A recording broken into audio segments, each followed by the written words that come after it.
Ketika kita mempelajari tentang pembangkit listrik tenaga nuklir, ada 3 pertanyaan yang mendasar, yaitu yang pertama, apa itu pembangkit listrik tenaga nuklir atau PLTN? Yang kedua, bagaimana prosesnya? Kemudian yang ketiga, dampak apa yang timbul atau keuntungan dan kerugian dari pembangkit listrik tenaga nuklir tersebut? Pembangkit listrik tenaga nuklir atau PLTN merupakan sebuah terobosan guna mengatasi permasalahan listrik yang saat ini dihadapi oleh pemerintah. Dengan bahan bakar uranium, diharapkan energi listrik yang dihasilkan dapat memenuhi kebutuhan listrik nasional. Laju proses dari PLTN adalah: yang pertama, penambangan uranium; yang kedua, pengangkutan uranium; yang ketiga, pengayaan uranium; kemudian pembangkitan listrik yang nantinya akan disalurkan kepada masyarakat, dan sebagai limbah akan dibawa ke bagian pengolahan limbah yang nantinya akan dibuang melalui proses pembuangan limbah. Pembangunan lokasi PLTN berada di lahan yang luas dan jauh dari pemukiman untuk menghindari apabila terjadi radiasi tidak langsung berdampak ke penduduk sekitar.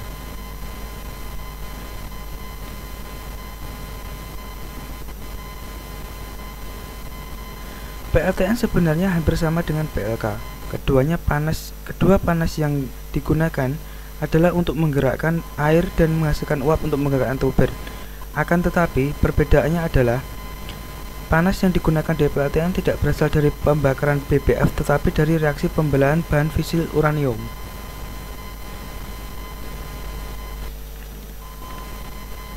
Pengamanan pada PLTN sangat diperhatikan untuk meminimalisir kesalahan yang fatal, karena banyak terjadi kesalahan yang mengakibatkan kematian.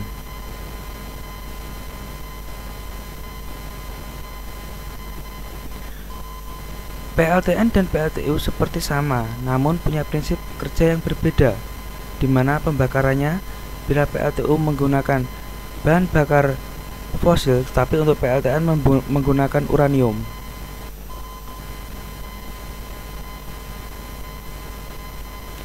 Berikut adalah kontribusi berbagai tipe reaktor yang beroperasi di dunia, seperti yang beroperasi di Amerika Serikat, Prancis, Jepang, Jerman, dan lain-lain.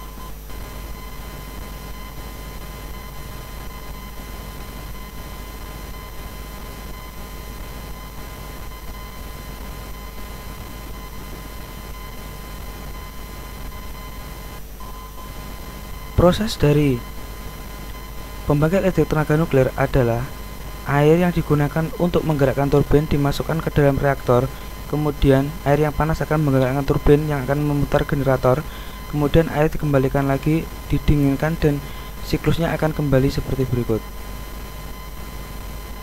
Ini adalah presentasi penggunaan energi nuklir di beberapa negara maju, seperti Prancis, Belgia, Swedia, Swiss, dan lain-lain.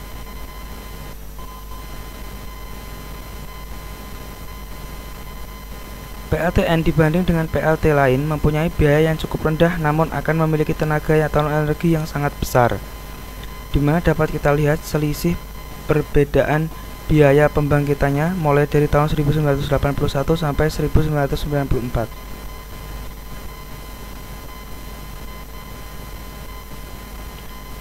Ini adalah beberapa contoh kecelakaan yang pernah terjadi pada pembangkit listrik tenaga nuklir di dunia, dimulai dari tanggal 12 Desember 1952.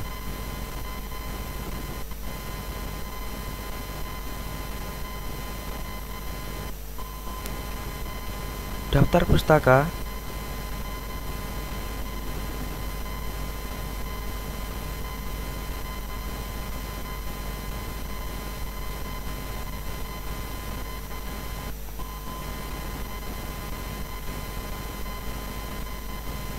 Catatan: untuk melihat dan mendapat penjelasan lebih lengkap, kunjungi adizahra.wordpress.com dan YouTube Kumoro PLTN Fisling 09, dimana insya Allah saya sudah mengupload semua data-data di sana.